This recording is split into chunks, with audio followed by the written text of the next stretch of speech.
discussion on agenda items? Okay, I need an approval of last meeting's minutes. I would approve last meeting's minutes. All in favor? I Motion passes. All right, is that gonna work?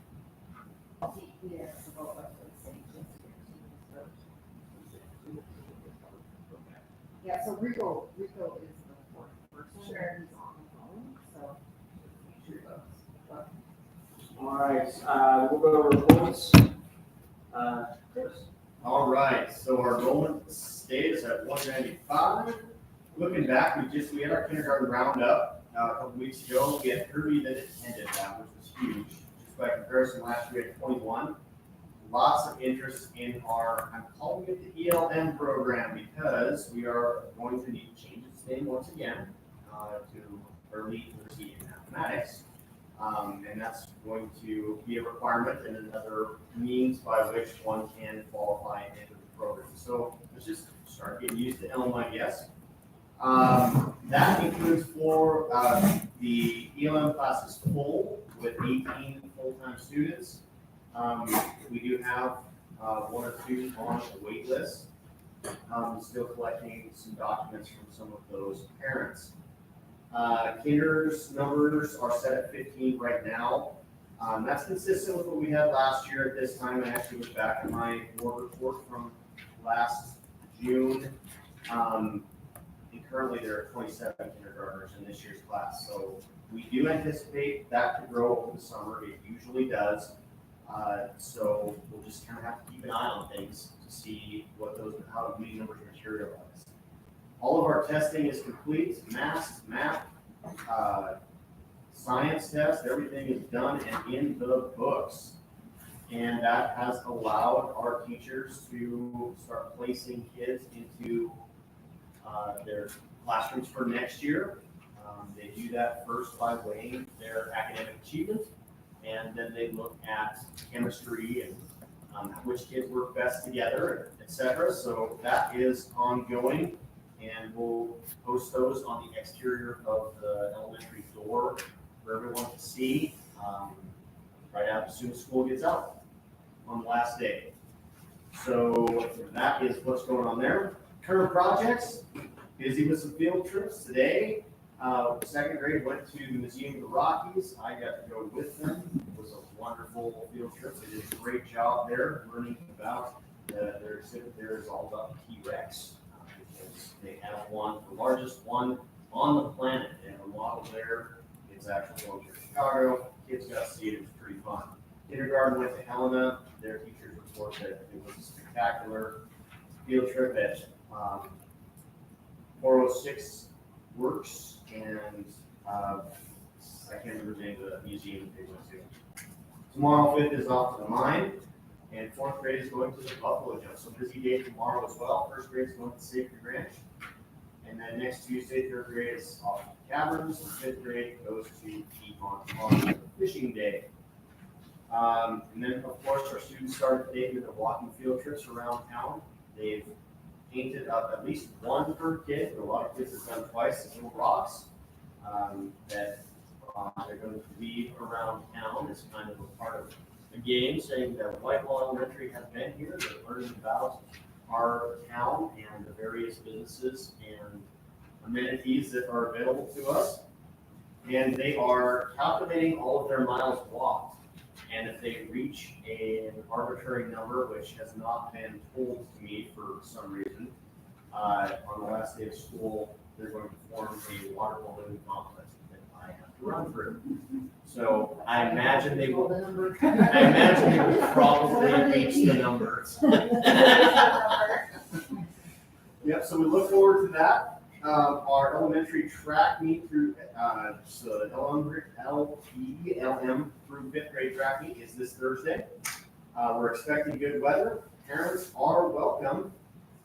We'd love to see that. And we're adding a new event this year, which I guess is kind of a surprise, but there's going to be a teacher race at the end of it, which has some other nuances to it, and will definitely worth the visit. So everyone is invited to that, of course. And then we finish the year with strength, perseverance, and confidence.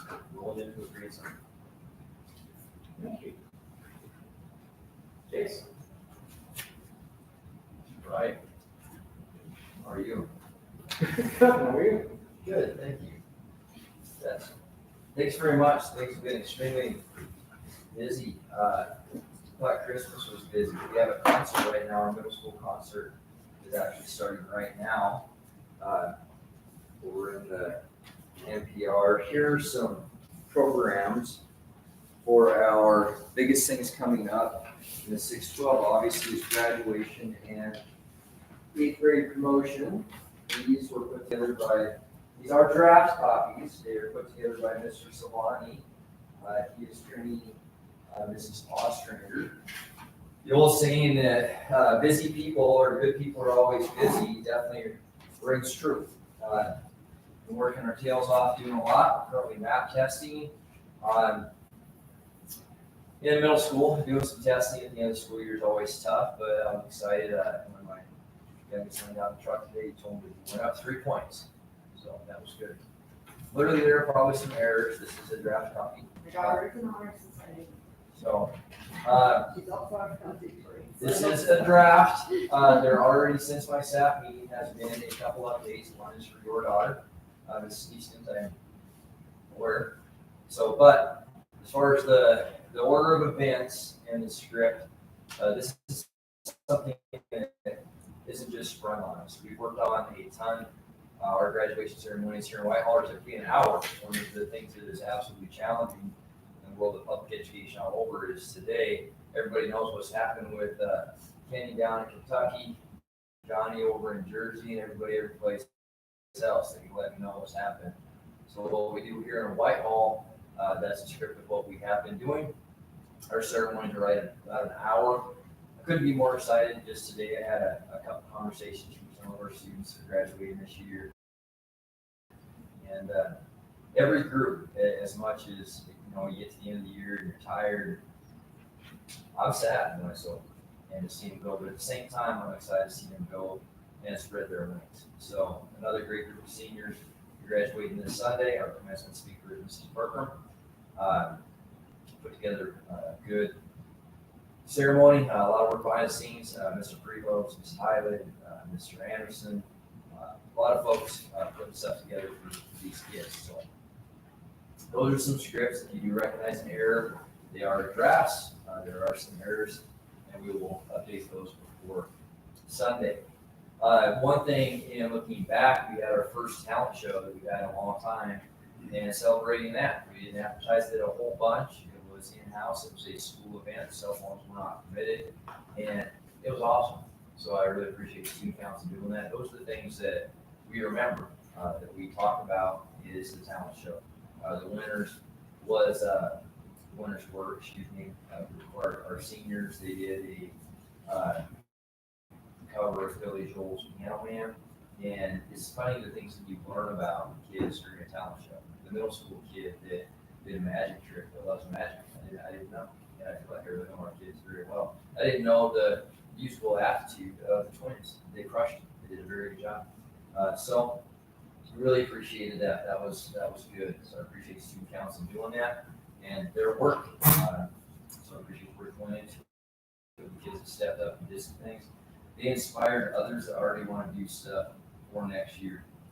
8th grade promotion will be the Wednesday following graduation, again in the varsity gym. Miss Schofield is the speaker for that, and Ethan Wolf, tradition that we started for the last couple of years, is going to be doing a little speech to the upcoming high schoolers. So I'm making Ethan and Annabelle today, and Ethan volunteered to do that, so we're excited for him. Outside of those huge events for a long time, that is both a local, state, and national topic. We've reviewed a lot of policies. We've had input from students, input from staff, input from parents that I've invited. I sat down, had a good conversation there. Ultimately, it's continued to be modified on some level. And I like where we're at, and like all things, one of the best things about our side of school is the ability to be flexible. Hannah said a month ago, use the word nimble. As we do make adjustments, it doesn't take as long to do those things. We do have some substantial recommendations on cell phones and tardies to next year's handbook. Overwhelmingly, the students supported where we're at with the cell phone thing has been the most controversial, I suppose. That two parents expressed their concerns and make a statement that in fact they would not have their kids attend Whitehall schools if we did that. And on the other end, I've had a overwhelmingly amount of parents that supported it and said thank you. They agree with this. So yes, there is both sides. At the same time, we do what's best for kids and don't just respond to a threat. If you don't like the way we run our house, then there are others available. Schedule 7-period day, one huge celebration in our world. Our school counselor welcomed baby girl into the world, and just amazing to watch him a little taller, a little brighter. He's a new dad. But another thing that's awesome on that is since I've been here and within I think the last many years, not only do we have the schedule done with going from an 8-period day to a 7-period day, we have kids inputted into infinite cameras, and it's not summer. My first year here, that summer, we created the schedule and finished stuff up. So that's huge progress. I hope that becomes the norm. That is the expectation. I want that to be the norm. We start using tools in Infinite Campus to do that. Sped's huge. So lucky here in Whitehall, mainly with our higher CLIs, the people that are the most important thing in every organization, and we have some great people coming in. One thing we do this unique, I've never seen before. We currently have Diana Nolan doing 612 ELA and Michelle McReynolds focused on math as well as our caseload. And next year we're bringing in Carrie Craigie to take the most severe of our students as far as at need. This has worked well. If you look at our scores, if you look at the progress, I was at the IEP meeting. I wish I could have recorded and broadcast the other day. This is one of our parents, and most of my new parents come from the Gallatin. And I'm not, well, that's not entirely true. I am I'm biased to our school, but to hear her heap the praise in the games of her daughter and son since they've attended Whitehall, since their previous schools, was awesome. So the student ultimately was exited from an IEP, and she had nothing really to say about our staff and our school. She literally is driving from Bozeman, her husband, to do work in the Gallatin, and she would do it without question just for the quality of our school. So that is volumes on our kids and our teachers. I wish that I could hear on some of our social media platforms that aren't for our school, but I didn't push her to do that. It was awesome. It was awesome. So with that, that covers a lot of the highlights. I look at 3 things every Monday: attendance, behavior, and grades. We do have a couple kids that will come up short. We're doing some extended opportunity. Another thing that I did not talk about is not on the books. We've been pretty progressive in Whitehall with our online learning platform. Many people, including myself, have mixed emotions about it. Being progressive and being aware of and offering the education opportunities that we do in Whitehall has helped our district and a lot of kids. I have 2 kids that have another lifeline that they will be working for graduation from June 26th. So Mrs. Mullen's doing a great job with that too. I don't get to see her a lot in person, but I really appreciate the work that she does to manage that platform. So that was a lot. I apologize for being a touch late coming in. But if you have any questions about graduation, about promotion, about any of these things, please let me know. Thank you, Mr. Slater.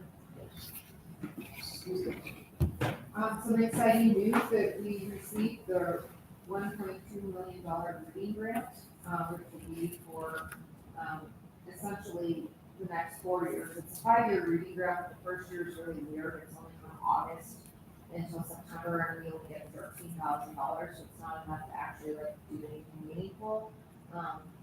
Then the very first year, we get one of our bigger, or the first substantial year begins in October of next year, and runs through September of the following year, and we get 1/4 of that allocation. So it's a big windfall for the district. This is the second time we've received the grant. It's back to back. Basically, grant cycles There was question initially about whether, the feds would continue to support the reading grant because, it's a discretionary grant and the Department of Ed came out with 3 funding priorities for all discretionary grants and literacy remains one of their priorities. So, it is a go. That is exciting news for our district, so we'll certainly help fund, not just some of our programs like early literacy, but also our curriculum adoptions, some of the assessments that we do, the intervention programs that we do, a lot of important things that we rely on to improve our performance. So it's great that has occurred. So thank you to everyone who worked on that. Also, just to build off what Mr. Slater was saying about graduation, there is a new designation this year, and we have purple honor cords for the people that are joining the military. So we have Ethan Wolf and Gavin Woody who are receiving those honor cords for our first group that is being recognized in that way. So you see that similar in that at graduation, which is a nice way to recognize the kids who are choosing their country to live by. So short and sweet board report tonight because we have a lot of items to cover from the body of our meeting. Anybody have any questions? All right, let's move on to new business. Hire athletic directors and coaching staff. All right, so our ADs are Jeff Lyles, and I'll first go through the high school. We'll have to do 2 separate functions. So first would be our high school list, which is ADs Lyles Savani, speech, drama, and debate, Jonathan Longden, volleyball, Josie Jenkins, Sammy McLean, Kayla Gay, football, Jared Mioki, Dawson Hare, Curtis Koenig, football volunteers, Paul Larson and Justin Clemens, cross country, Corey Koenig and Jen Edout, basketball, Tanner Newman, Nathan Murray, Kelly Neeskin, Zach McLean, wrestling, Dawson Hare, track, Justin Clemens, Kristen Sater, golf, Nathan Murray, Carrie Sacred, cheer, Peter DuBois. That is the high school motion. All right, we have a motion to hire the assistant. I move to hire the coaching staff. Discussion? All in favor? Aye. Thumbs up from Rico. Motion passes. Middle school, motion we will need for this next one, and that is, for football, Britt McLean and Jonathan Longden, volleyball, Rita Alberson, Megan Johnson, basketball, Casey Norbeck, Josie Jenkins, Megan Johnson, track, Jen Edout, and Britt McLean. All right, do we have a motion to hire the assistant? I motion to hire the staff just second for middle school. We have a second? All right, any discussion? All in favor? Aye. Motion passes. Yep, it does. Yes, from Rico. Here, I'm just gonna give you this, but you can just read his notes. Repeat it. Okay.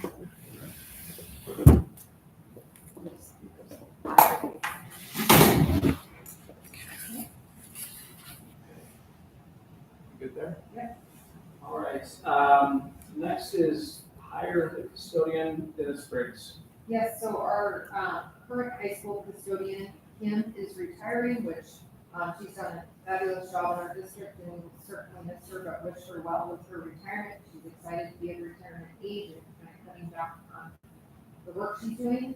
We are fortunate to be hiring Dennis Briggs back. So you may remember Dennis, who worked for us before in that capacity, and he was up in Holland for a while. He's returned to Whitehall and he's excited to return and we're excited to have him. So highly recommend Dennis Briggs for the custodian position.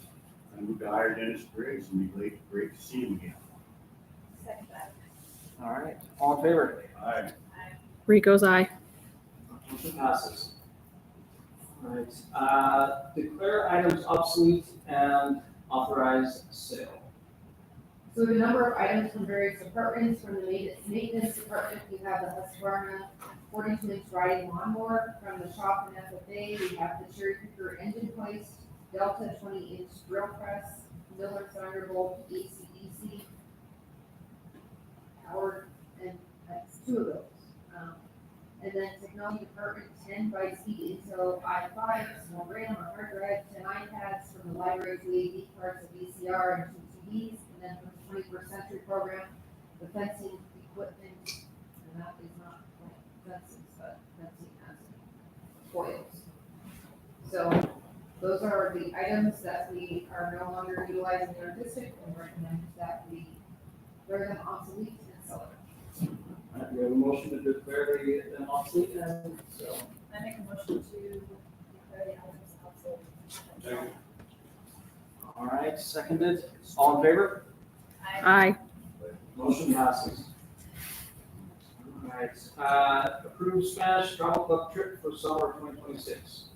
Okay, you have the document there on your iPad there, it's a 2-page proposal.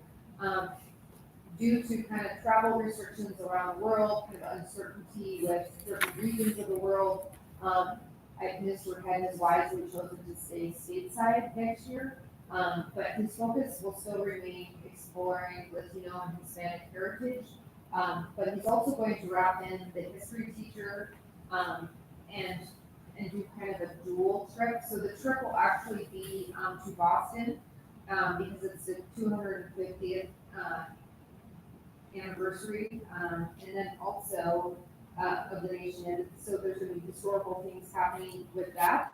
But they're also going to New York City to do Statue of Liberty, Ellis Island, and some guided sightseeing that has to do with multicultural experiences in those various cities. So there will be exposure for the Spanish club students, and there are also some historical perspective in the location. So I would recommend approval of this because it is an out-of-state trip. Of course, you have to approve it. As far as funding goes, it is funded by the students and their families with fundraising efforts, and you may notice that they run a concession stand, or Mr. Head does, and a lot of revenue is generated through that way. So I move to approve the Spanish travel club trip. Sounds like a good decision. I'll second that. All right, all in favor? Aye. Motion passes. So weird. All right, approve the MOU between the school district and Liberty Place for the use of Liberty Place Law by FFA. Okay, so you have in front of you the FFA form MOU. It's an extensive document that covers a lot of possibilities and thoughts. But basically, we're grateful to Liberty Place for offering their farmstead as a location that our FFA students can use to do their projects, especially for kids that don't have those facilities in their home. It really opens up FFA opportunities to kids who wouldn't otherwise be able to perhaps do a livestock project. So excited about it, and I think will benefit Liberty Place also mutually beneficial. So you'll see in front of you kind of the purpose, the duration, the roles and responsibilities, the resources, and special provisions. These were things that were worked out between FFA alumni and the Liberty Place board, and we can support them. So I would recommend that you approve that. We have insured this, so that way our students and staff are insured while they're out there. Do we have a motion? I move to approve the MOU between the school district and Liberty Place for the use of the Liberty Place. Thanks. All right, all in favor? Aye. Motion passes.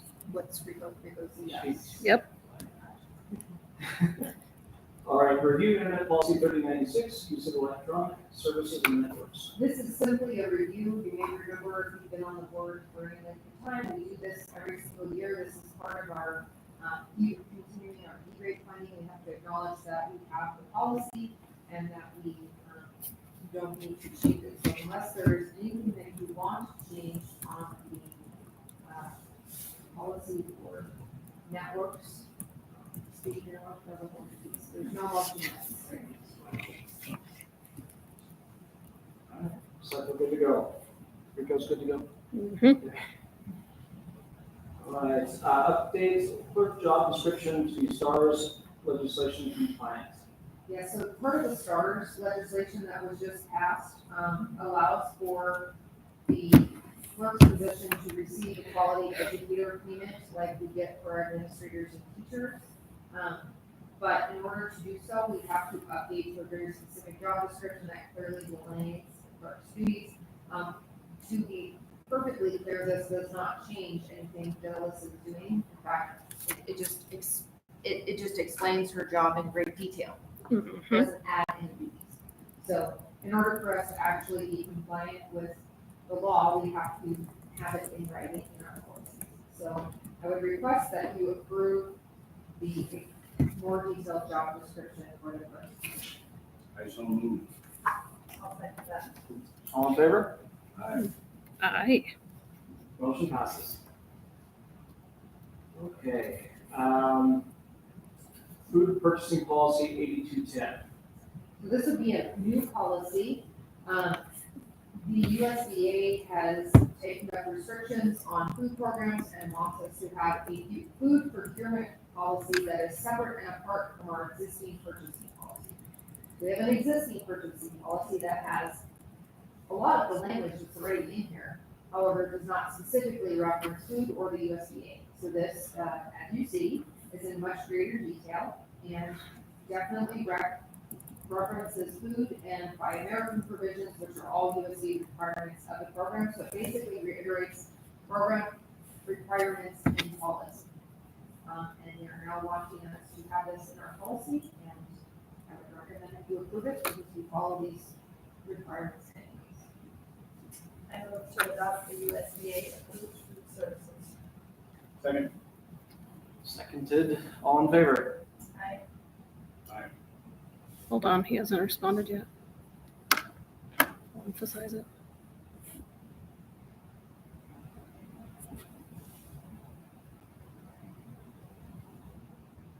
There we go. Approved. All right, motion passes. Activity fee for high school wrestling and high school track. Okay, so in order to be able to explain this adequately, I'd ask you to go to that athletic expenses document that we've been looking at for years.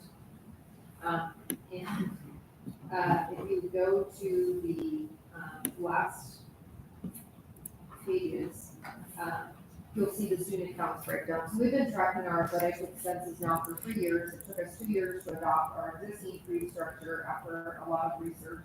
And then we said last year we would see how it goes, continue to follow trends, and then see if we needed to make any adjustments.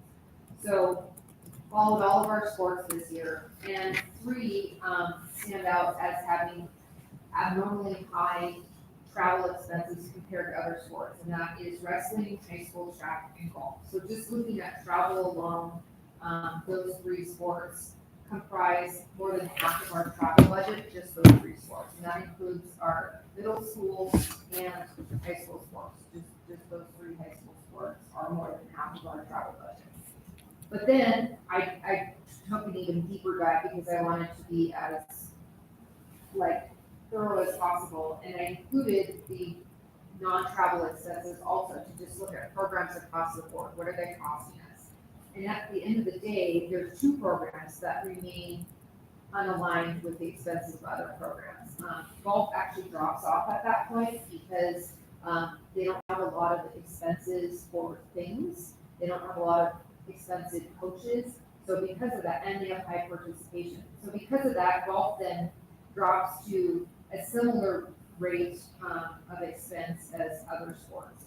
And the 2 that remain very high then are wrestling, which is costing us $1,287 per kid, and track, high school track, which is costing us $1,001 per kid. So obviously we have 1 of 2 choices. We subsidize those sports by charging everyone for every sport more, or we charge more for those particular sports, which is what my recommendation is. And the reason I recommend that is because I do think it is our goal, and I've spoken to both Jeff Weil and Jason Salani about this, to offer those sports additional fundraising opportunities to help offset these costs. And so if we raise the wrestling to 250 and we raise the track to 200, which is what the recommendation is, then we would encourage those programs to do fundraising prior to the season starting. So this would have to happen between now and wrestling season for wrestling, and now and track for track. So there's time. These aren't fall sports. Where there's two fundraising opportunities in particular Mr. Silvani would like to do this summer. He would like to do a garage sale, like a community garage sale, very close to Frontier Days, where people donate items and then we open it up to the community and we raise money. He would like to have those two programs in particular help run that garage sale to help raise the money. And then also, he would like to resurrect those cards. I don't know if you remember when we used to sell those community discount cards, selling those community discount cards. And so the idea would be that we have those two programs in particular take the lead on fundraising, so that way the revenue could then hopefully offset these fees. So when we do this, it's with the intent that then those programs would begin fundraising to help offset the fees. Now, the reason why the fee would still remain greater is we ultimately don't know which kids will or won't participate in fundraising. We want the kids that participate in the fundraising to benefit from the fundraising revenue. Laura was kind enough to arrange fundraising last summer, which no one signed up to participate in, not a single One person. yeah, which was interesting because it was an opportunity to have fully paid activity fees, as I recall that, correct? $100. Yeah, so, and basically open to any kid who wanted to pay for their activity fee that way and not one kid signed up for it. So I'm reluctant, I guess, to say we're gonna be, how that's going to affect people, because if people do not want to help with the fundraising and they would rather just write the check, that is certainly a parental decision, a family decision, and they can certainly do so. But we would like to give those kids the opportunity to do so if they choose. So for wrestling, $150 extra per student would be about $3,000 roughly, depending on how many kids go out. They would be looking to raise, right? And are we also looking at housing options? That has not been mentioned to me, no. In part because that isn't actually recommended by our policy. So Okay. our policy actually prohibits like that kind of communal housing. Currently, if you look at our activity policy, and that happens as a result of some legislation that occurs where they don't, especially if we have a mixed team that's boys and girls. We can't really communally house people like in a gym like we could before. Because we now have a co-ed team. Potentially. Yeah. We've had a co-ed team for the past several years. So the money that would be raised would just go to those two sports? That's, the idea is to top off those sports first, Yeah. and then any additional money beyond that would Would go just to go the to- athletics in general. But that those two sports would be asked to help. Now, certainly, if the coaches and the kids don't rise to the occasion, that's on them. Right, oh, absolutely. So the discussion behind the scenes with the ADs has been, these fundraisers are a go. The coaches and the kids from those sports and their parents will be invited to participate in both of those endeavors to the fullest extent possible, realizing that they are the ones impacted by the fee increases. If they choose not to participate, they won't benefit from it. So then that will be, a personal decision, and they will have to pay the fee themselves, if that's their choice. All right. So the recommendation, just to be very clear, is to increase the high school wrestling fee from $100 to $250, and the high school track fee from $100 to $200. Everything else. Everything else would remain at $100. With the understanding that any fundraising would offset those first. Yeah, they would be given the first opportunity, first right of refusal for the fundraisers, essentially. All right. Do we have a motion? I move to approve the athletic increase for wrestling and track. Is it track? Yes, high school track. High school track. These are high school. Sorry. Any further discussion? All in favor? Rico's eye. Motion passes. All right, approve the elementary handbook. All right, I sent out the adjustments, to you guys, or had them sent out last week. Hopefully you got a chance to peruse it. Does anybody have any questions on any of the proposed changes? Try to focus on the legislation, cleaned up some language that was old and obsolete. The cuts are in red, the additions are in green.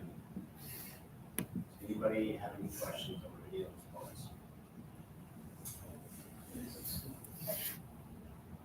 All right, do we have a motion?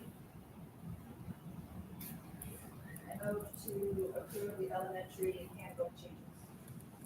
Rico will have to second. Rico seconds. All right, all in favor? Yep. Motion passes. He was seconding it. I think somebody should do this every single class. This is really weird for me, so I'm gonna have to say no. All right, approve the middle school, high school handbook. Yes, so I alluded to the changes earlier. I emailed Ms. Neesey on Thursday, the big handbook, the updates are highlighted in yellow. At the end of it, there's a table with changes. The most significant ones are cell phone and tardies. Cell phones, to get just a summary of the language. The middle school, we did go cell phone free this year. And a lot of people across the state are saying that. Well, what does that mean? It's like, I'll see you soon. How long is soon? Right, so what does that actually mean? So what it means is the middle school here in Whitehall is from bell to bell, next year 7:55 to 4. Phones will be turned off and stowed away. We actually borrowed some language from the Missoula County School District. Originally, we talked about them a lot, but anyway, middle schoolers will be prohibited from having phones. Their phones, if you have them, which many will be required to be turned off and stowed away. In the duration of the day, you cannot have them at capacity, you cannot have no lunch. Now, there's always exceptions that can be made by administration, so there's medical reasons, something like that. There are base policy, that's what it is. They'll go. High school is every teacher will be required to have their own cell phone jail, I would call it, but whatever their system is, their bell to bell will be from the beginning of the period to the end of the period. Instructional time, they will not be permitted to have phones. High schools will be able to have their phone before school, they'll be able to have them at passing time, they'll be able to have them at lunch, but without explicit administrative approval, or it's this annual or film class where they're using their cell phone, where they would be approved to use them. Every teacher, whether it be a sock, whether it be a box, whether it be you will put it here during the instruction period, high schoolers will not have it. So that's the heart of it. One additional add that's tucked in there that's very easy to miss is the advent of headphones. Headphones will be prohibited unless they are part of a 504 situation where is a study aid, for example. Noise canceling headphones are very trendy, and they are in fact a study aid that is can be approved by a teacher, right, to cut out distraction and to have headphones. So a lot of times we look for these things as loopholes. This policy is no different. People look for loopholes, but that is, and the intent is to improve our instructional environment, the safety, and instruction, quality instruction in the classroom. The tardies piece, the increase, the additional language on that was clearing up and adding MTSS. All school district is an MTSS district. And our policy, which stands for multi-tier system of support, that's just outlining classroom-based interventions which will occur. This year we had an issue with some of our new folks and some of our teachers that had not done anything at classroom level for tardies, right? Once it becomes my deal at the school level, we're usually talking ISS. I've talked to some parents, and overwhelmingly the parents were very supportive and unhappy the kids were tardy. They're also unhappy they haven't talked to you for 15, 16 tards. So that's a breakdown. We look at as a staff, all right, we need to have a talk. We need to make sure that earlier on, 3, we're calling and we're giving things like attention and doing some classroom-based stuff. So That's not outlined in the handbook. Those things were worked on collaboratively with some staff members. I really appreciate the extra time that they put into it. And those are the two most substantial changes. Answer any questions? I move to approve the middle school high school handbook. Second that. All in favor? Aye. Aye. Motion passes. All right, banking bid. Okay, you, have the bid from Valley Bank, and Valley Bank, to be very clear, is part of Glacier Bank Corp. And they are the, preferred bidder for our district's banking services. Their full proposal is there for you. The document is titled Valley Bank Bid, which is signed by Bobby Chapter Newman, is the one that we are asking you to approve. It has all the details in there about earnings rates and pay balances and, our financial, consultant, Todd Watkins, did review it and said, it looks great.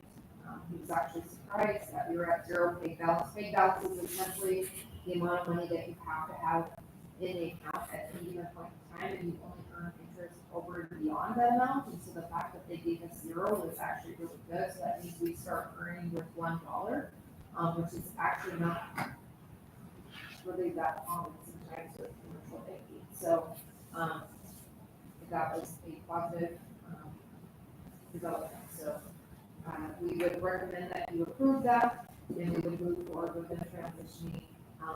There's also some language for, I don't see the documents in this thing, the language for the resolutions, the STIP resolution. for some reason that didn't load on here. There's actual language for the resolution that you need to read. But I'm not seeing it loaded correctly On the iPads, I know you worked on that yesterday. getting it on there. Why don't we table this item for right now, let Alyssa get the language that needs To be, correctly read into the record, and if you don't mind, we'll move to the next item and come back to it since our iPad is already, we've been having iPad issues today. We table that for now. So we will move on then at that point to the transportation bid. All right, so you have, in here as well, that Carlos transportation bid. It's a 54-page document. So you may remember that Carlos approached us and said, hey, we can't just automatically renew the contract. We've kind of renewed in 5-year cycles with them. If the amount of a contract renewal exceeds 12%, by law, procurement says we have to actually put it out to bid. So we put it out to bid, we went through the entire bidding and advertisement procedures, and Carlos was our only bidder. But essentially, it starts over our relationship with Carlos. It's basically like we're beginning the relationship. So they've included all the information about their bid. Noticeable explanation is on page, I think, 3. Understanding our proposed rates. I want to go over that briefly so that before I get into what the rates are. So there's a reason that the rates are going up. First and foremost, our contract that exists now was negotiated pre-COVID. We actually negotiated it in spring of 2019, I believe. And we were fortunate to lock in rates then that were exceptional compared to what districts are paying now, because it was a 5-year contract, and with the inflationary rates and just all the costs exploding in the last 5 years, having that rate locked in was very fortunate for us. Of course, coming out of that, Carlos is saying, we haven't done really well the past 5 years because we were locked in at that 2.5%, and our costs have far exceeded that. In particular, the costs that they've had that have increased are their rising insurance rates.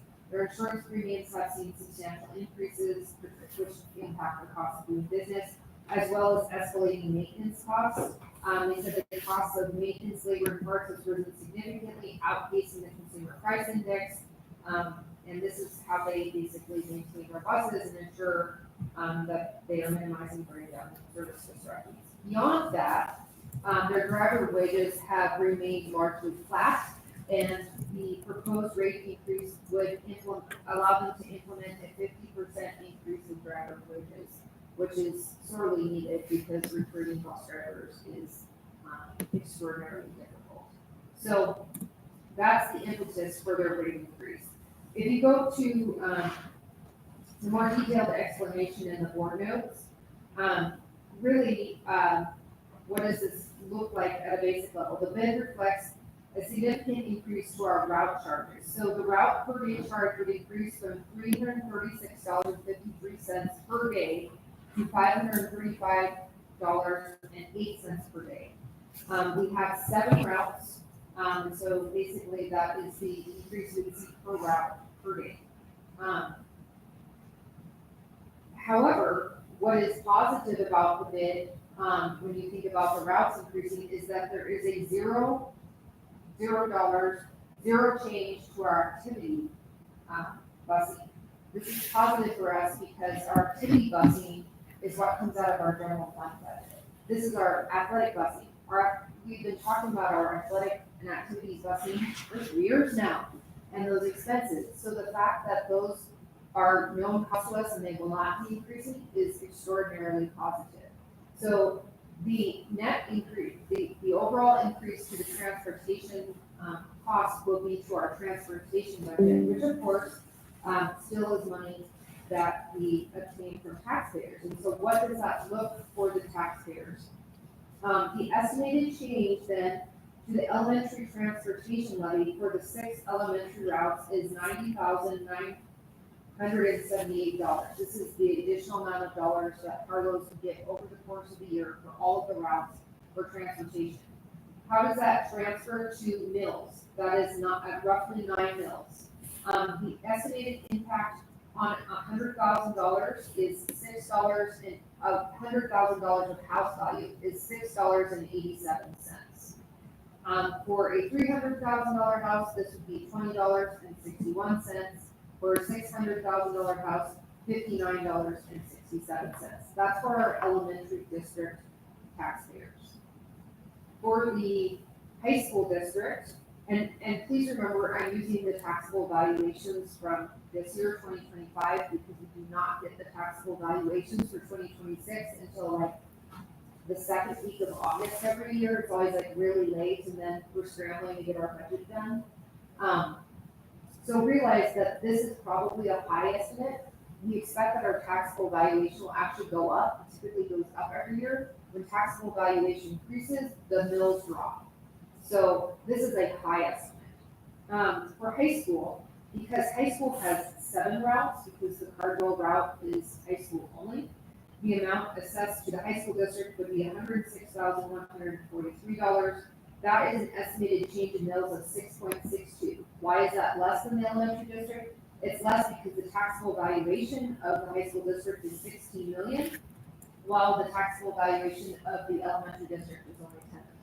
So because there's more taxable value out there, it's less mills and actually has less impact on the taxpayer. So that would be $5.03 per $100,000 of house value, or $15.09 for a $300,000 house, and $600,000 house would be $43.67. So even though there's more money being assessed to the high school routes, because the taxable valuation is higher, the amount of mills drops. So that also illustrates once our taxable valuation is reassessed, which it usually goes up every year, we've not seen it go down.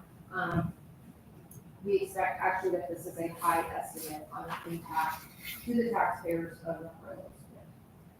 So they are our only bidder, and in addition to discussing their rates, which I've just gone over, I did also ask them to address the average age of the Whitehall buses. And we have a document there called average age of Whitehall buses. And right now, the average age is at 15 years. I've asked them to start improving their fleet to reduce that age. Next year, they're making some changes, which will drop that to 13 years. So the average year would be 2012 or 13 years old. So it's a step in the right direction, something we kind of have to keep an eye on. that fleet is aging and, having so many mechanical issues that we are having difficulty right now. So, any questions about the Harlow's bid? I know it's a long document, hopefully you looked over 4 pages prior to. Any questions on that?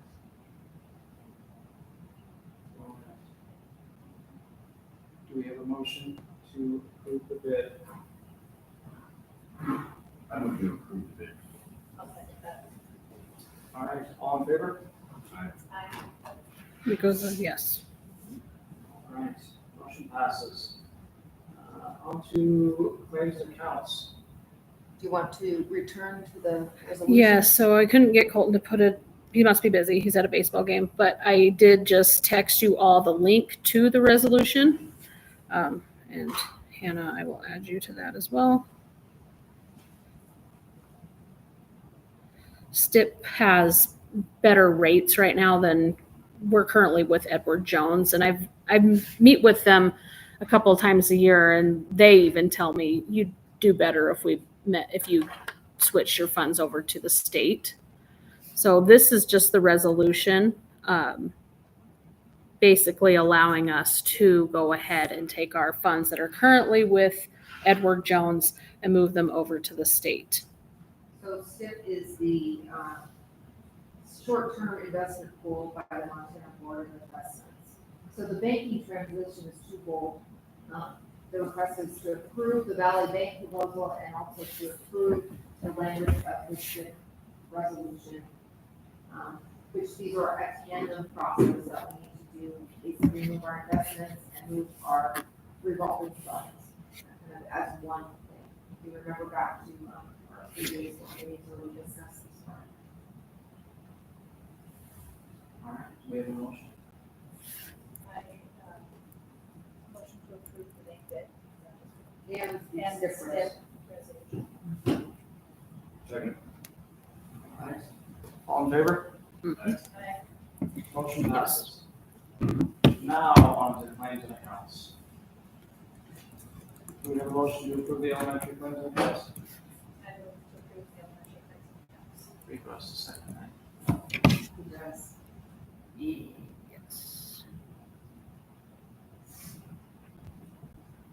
Yes. All right, seconded. All in favor? Aye. Yes. Motion passes. We need a motion to approve the high school claims and accounts. I move to approve the high school claims and accounts. I'll second that.